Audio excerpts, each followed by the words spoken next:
The views and opinions reflected in any of the stories narrated are solely those of the story contributor and are not necessarily that of the Nightmare Society. This podcast features adult content, so listener discretion is highly advised. And if you or anyone you know is struggling, help is available. Please see the resources in the show notes.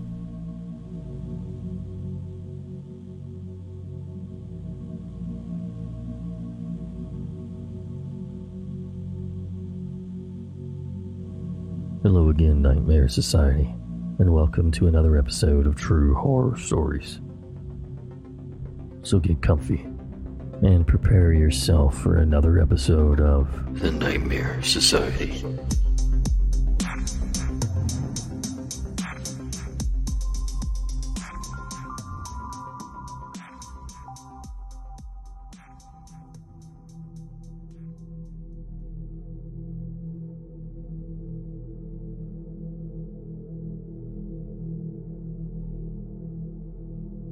In many rural areas of the American West, cutting firewood in national forests is a necessary chore if you want a warm house through the winter.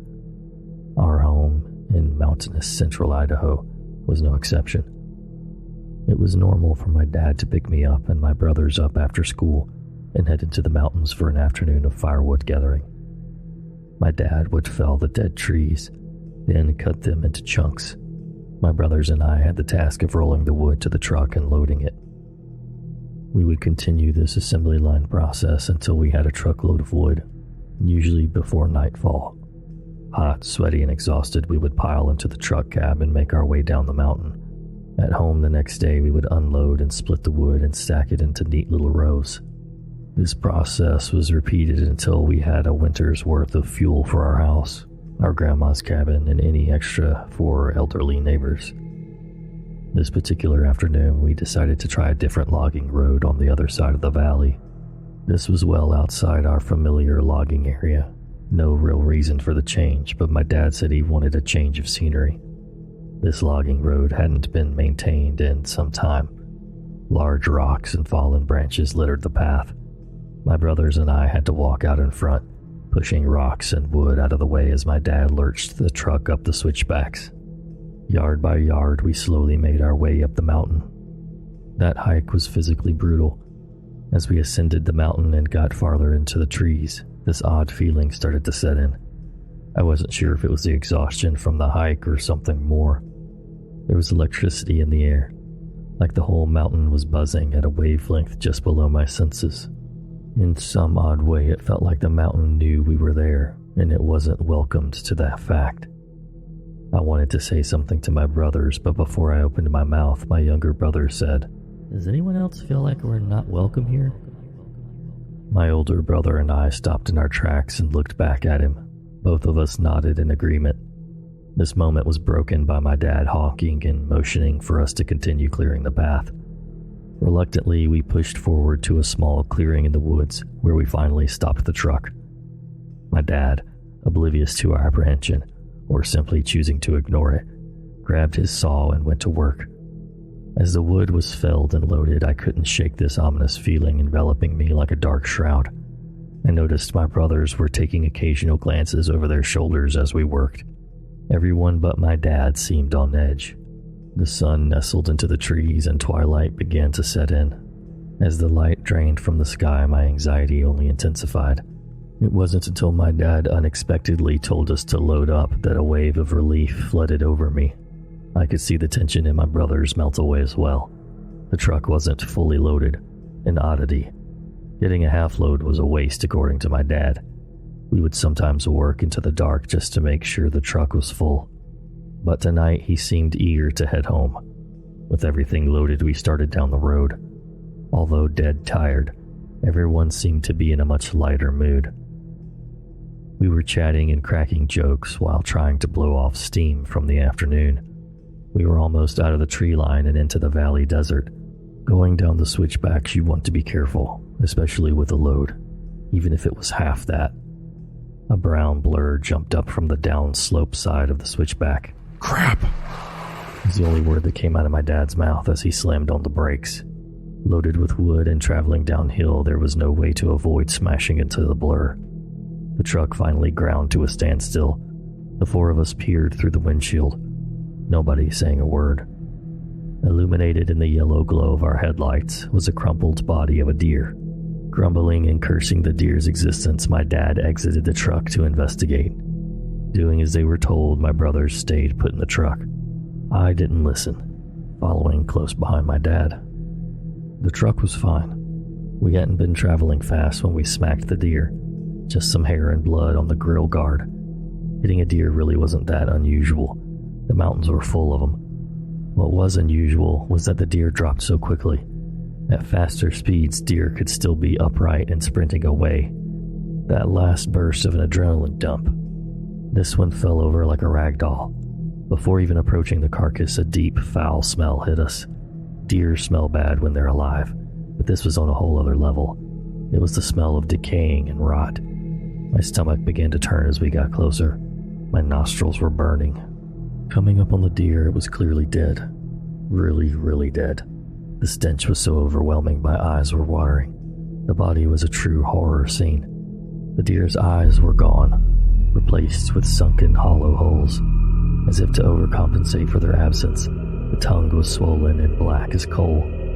It could not be contained and hung out of the side of the mouth. The underbelly was split open, entrails spilling into the dirt. In the dim headlights, it looked as though the deer's fur and viscera were moving, wiggling almost. Holding my breath, I bent down for a closer look and my heart stopped. The deer, inside and out, was covered in maggots. It was dead, all right, but our truck didn't kill it. Clearly, it had been dead for days, if not weeks. I backed away, retching. That electric anxiety came screaming back. My dad, always the quiet, stoic type, but right now, even in the dim headlights of the truck, I could see the abject horror in his face. His gaze was not on the deer, but focused down the mountain. Poorly masking the fear in his voice, he told me firmly to walk back to the truck and get inside. Made without objection. As I grabbed the door handle, a loud shriek came out of the trees.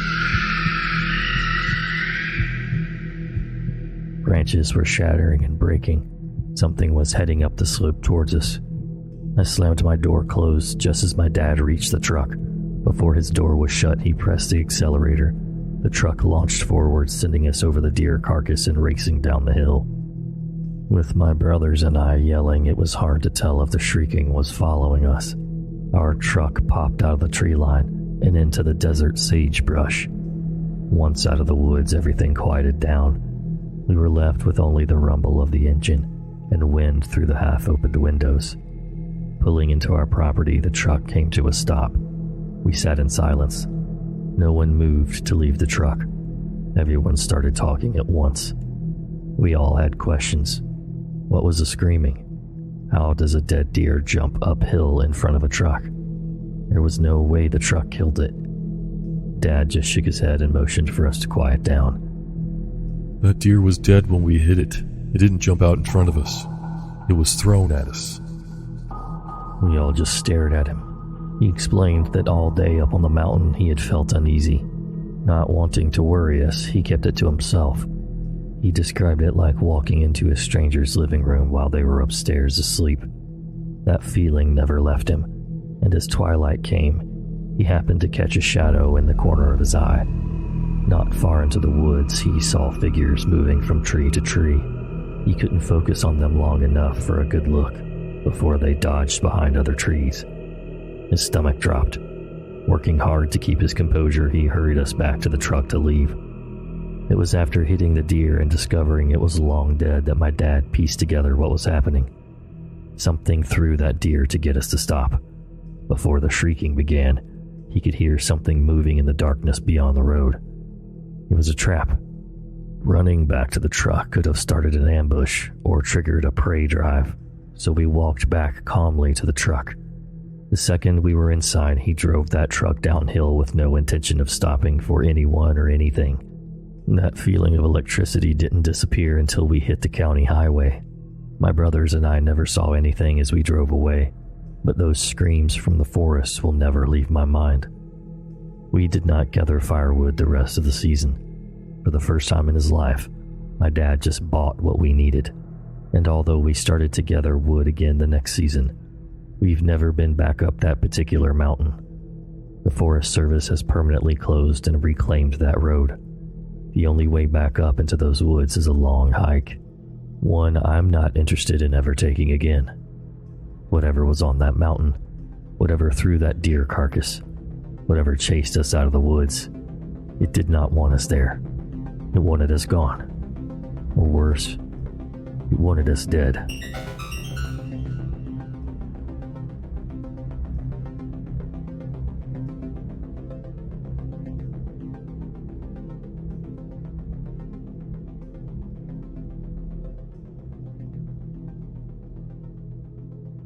I used to work on the north slope of Alaska in the oil industry. The work we were doing required us to travel far out into the Alaska Petroleum Reserve, which is basically just untamed tundra wilderness for hundreds of miles. The oil companies would build these long ice roads in the winter that would lead to exploration drilling pads. Our job was to go out after they finished the initial drilling and test rock formations for their oil-producing qualities. It was mid-January. The sun hadn't quite come up yet, and when I say the sun hadn't come up, I mean in almost a month and a half. Polar nights are intense. The particular well site we were traveling to was about 60 miles west of Alpine, Alaska, deep in the wilderness. Our job took a week, but we finished and were headed back to camp to finish our hitch and go home. At the beginning and end of the ice roads are guard shacks that you have to check in and out of for safety. No cell reception, and radios work only up to a certain distance. If you don't check in or out in a set time, they come looking for you to make sure you're not a popsicle. It was about 4 a.m, not that it mattered in the land of endless night, and we were halfway across the ice road. Travel was slow as the speed limit on the roads is only 25 miles per hour. When something appeared on the road in our headlights. It was a man, in jeans, sneakers, and a hoodie jacket, walking down an ice road in wilderness tundra at 4 a.m., and it was negative 20 degrees outside. It's not unusual for the local Inuit people to be out this far hunting. Maybe his snowmobile broke down and he's trying to get back to the guard shack? Seemed plausible. He did not acknowledge us as our trucks rolled up next to him. He just kept shuffling forward. He didn't seem cold. His clothes, while totally not appropriate for this extreme weather, appeared warm and dry. We also noticed he wasn't Inuit, but Caucasian. I rolled down my window and asked if he needed any help and if he was okay. He still didn't acknowledge us, just kept shuffling forward. His face was completely blank, devoid of any thought or emotions. The other guys in my truck suggested that maybe he was in an accident and in shock. I continued rolling my truck alongside him as he trudged down the road, still trying to get his attention. Even in this extreme cold, I could occasionally get whiffs of a peculiar smell coming off of him. He smelled acidic, if that makes any sense. There was just a lot about this guy that made the hair on my neck stand up. The guy behind me in the truck's crew cab had had enough of all this. He rolled down his window and reached out to grab the guy. He later said he was just going to try and shake him out of his stupor. But before my friend could reach him, this walking popsicle spun around and latched onto my buddy's outstretched arm. He glared at my buddy and then at me with this look of pure rage, not removing his hand from his arm. If emotions had a physical temperature, this guy could have melted the entire tundra that night. My friend groaned in pain as he tried to get his arm free from Mr. Popsicle. At that moment, this guy starts screaming in our faces. There was so much hate and rage and anger in that scream. It was absolutely terrifying. I slammed on the gas and spun out on the ice for a second before the wheels caught and launched us forward. Popsicle Dude still had a hold of my buddy's arm and was trying to pull him out of the truck. He was running alongside the truck while the other guys in the cab held on to my friend to keep him inside. After several moments, It could have only been a few seconds at most. My friend tore free from this guy, and we hauled butt back to the guard shack another 30 miles down the road. We checked in with the guards and reported what we had just seen. The guard was looking at us like we were pulling a prank, but policy said they had to check it out regardless. My friend's arm was sore when he pulled back his sleeve. There were noticeable bruises in the shape of a hand around his arm. We filed a report with the guard, and we're told to head back to our camp. None of us really wanted to talk about what happened, and it was a quiet drive the rest of the way. We flew home the next day. The next time we saw the guard at his shack, we asked him if they ever saw Mr. Popsicle on his patrols. He told us they searched up and down that ice road for a solid 12-hour shift and saw nothing, not even tracks in the snow leading off the road. He told us it was a good prank and that he'd get us back for making him waste a shift driving around. But it wasn't a prank. Who would make up a story like that? And who would willingly bruise their arm for a dumb prank? We never got a satisfying answer to what happened that evening. I still wonder about that dude, if he even was a dude. The Alaskan tundra is a weird place, and that was just one of many weird stories from my time up there.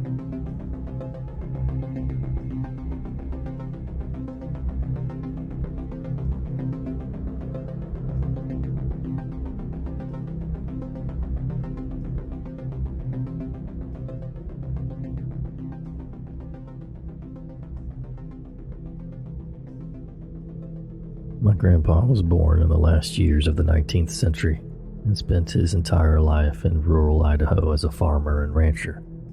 He had tons of old cowboy stories he would tell us grandkids. Most of them were funny, some were cautionary, but a few were downright creepy. When my grandpa was 6 years old, he, along with his older brother and a gang of kids from nearby farms, decided to go ice skating for the day. At that time, my great-grandpa was working as a ranch hand, and the family lived near Chesterfield, Idaho, now mostly a ghost town. It was a bright and sunny January day in 1902, and though the temperature was low, the sun kept things somewhat warm. They had hitched sleighs to their horses and headed down to the Portneuf River to ice skate. There were 8 kids altogether, and they were excited to show off their new skates from Christmas. Along with my grandpa and his brother, there were the 3 Robinson kids, Tommy Bear, and the Gooch twins. The best spot to skate was next door to the Gooch's ranch. The river there was broad and shallow, so the ice tended to be thicker, and if they did fall through, they would just get their legs wet. The kids spent a couple of hours skating when a loud scream came from a willow bush on the riverbank opposite of them. The kids could only watch as a giant man, covered head to toe in thick black fur, came lumbering out of the bushes.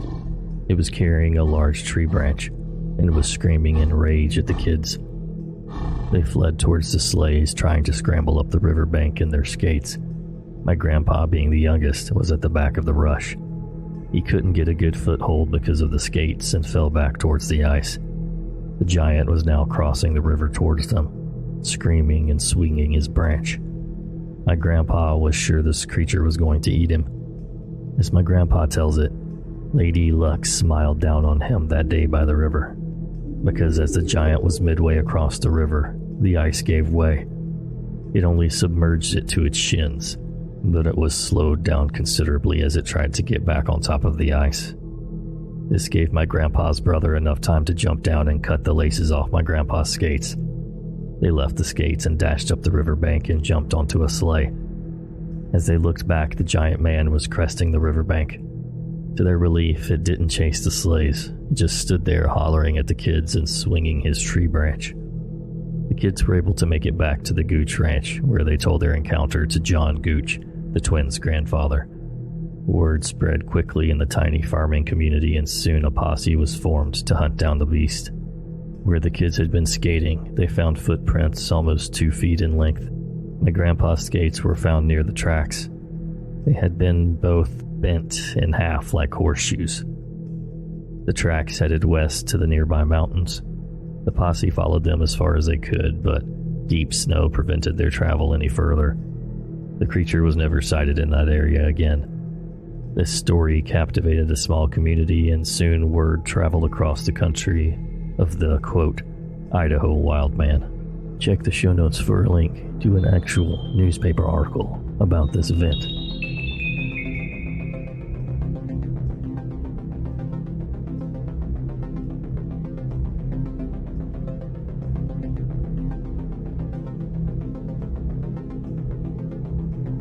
I live in a very rural stretch of western Washington state. It began in late July when I was forced to make semi-regular patrols around the property on which I live.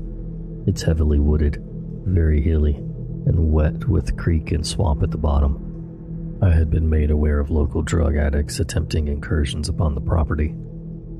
As most of you likely know, drug addicts have a natural tendency towards violence, especially the breed we have in my neck of the woods. I began carrying a rifle as I made my patrols because, as the old adage puts it, better safe than sorry. Very quickly I found their tracks at the bottom of the hill, and I even managed to claim a gas can as kind of a war trophy. That led me to believe they may be aiming to perform illegal logging on the property, which intensifies my patrols. Soon after, I ran into a rather unsettling shape in the forest. I was on another patrol, standard routine procedure, when I passed an ancient cedar tree. I had been past this tree a million times, but I suddenly felt as though I should take a seat underneath it and rest a while. I sat down under the tree boughs and set my rifle and day pack aside. I sat in silence and stillness for a while, taking in all the sounds the woods have to offer. I almost felt as though I had entered the same state of zen I had the year previously, kneeling beside a natural spring after a heavy rain. All was well, the world was fine, and everything would be okay. I felt wonderful. I opened my eyes and rolled my head to my right to look out into the grove of alder trees. Glancing upwards, I saw a humanoid shape. It was roughly 15 feet up in the air, and had the distinct shape of a human head, neck and shoulders, but no discernible bottom. It just seemed to fade away. The only way I can describe it is similar to the Predator films, in which the titular creature uses a cloaking device. It was very, very similar to this device. At its edges, it seemed reality itself was embossed into that shape. I sat and stared at it for probably 3 to 5 seconds, before an overwhelming feeling of dread and anxiety overtook me. I should add that I'm very tough to genuinely scare. I've been through a great many nasty situations that don't bear mentioning, and suffice it to say, this shook me to my very core. I was almost petrified, scared out of my mind of what would happen if I dare move. I finally mustered the strength to remove my glasses and wipe them on my shirt, and redonning them, I could see the shape of what was still there. The dread grew in intensity tenfold every few seconds, and my naturally calm, rational mind took hold again. I began counting down in my head. 5, 4, 3, 2, 1. When I reached 0, I thrust an arm under my rucksack, grabbed the shoulder strap and my rifle, and sprinted home, saying a quick prayer as I ran. I haven't encountered it since, but believe me, there's more to the story. I began asking around online about my experience, if anyone had seen anything similar. I was told time and time again to talk to Wyrm. Wyrm is the person you should see. I contacted Wyrm, and we talked over my experience before forming some theories. In that time, I was still performing my patrols, although I made a point to avoid that area as best I could. I eventually decided that expediency dictated I visited again, and soon after I did. All was well, and it stayed that way for a few months, even getting to the point at which I'd talk aloud in the woods about my problems. I once even left a gift of food for whatever was there, but after talking with another party, the activity picked up again. I still didn't see the shape, but I certainly felt the same anxiety. Early in my patrols, I found a strange L-shaped hole as well, very near the spot. It was very cleanly made, not something an animal would scratch out of the dirt. The hole was very fresh when I first found it. As summer wore into fall and fall into winter, strange things began occurring at the hole as well. Namely, large scratches were appearing near it, about 2 feet long and perfectly straight, as though someone dug their shoe into the leaf litter on the forest floor and scraped as hard as they could. I took photographs of that as well, but sadly those are lost. More on that below. I continued my patrols, making totally sure not to bother the hole too much and keeping an eye on every angle around me in a complete sphere. I made sure to start affixing my bayonet to discourage anything jumping from the bushes or out of a tree if the rifle was slung over my shoulder. We have much to learn from Mother Nature, don't we? When I returned approximately a month and a half ago for pictures of the scratches near the hole, things got worse. Usually the anxiety sets in just as I would pass the cedar, but this time it hit immediately as I stood on the porch, camera in hand and ready to document my findings. It got worse and worse each step I took towards the hole, climaxing as I took my photos. I wasted no time. I got my documentation, the lost photos, and hurried back to the house, praying again as I closed the door, and a thought occurred. It was windy. The hole is at the bottom of a ravine filled with large old-growth trees. It suddenly got terribly windy when I was there. If stormy days are anything to compare, I would say winds were reaching 30 to 40 miles per hour at the bottom of a ravine filled with wind-blocking trees. The temperature felt like it dropped by about 20 degrees as well. I've been back since, but not often. Each time I visit, I say aloud that whatever is there does not have my permission to come back with me to the house, and most assuredly, nowhere else I go.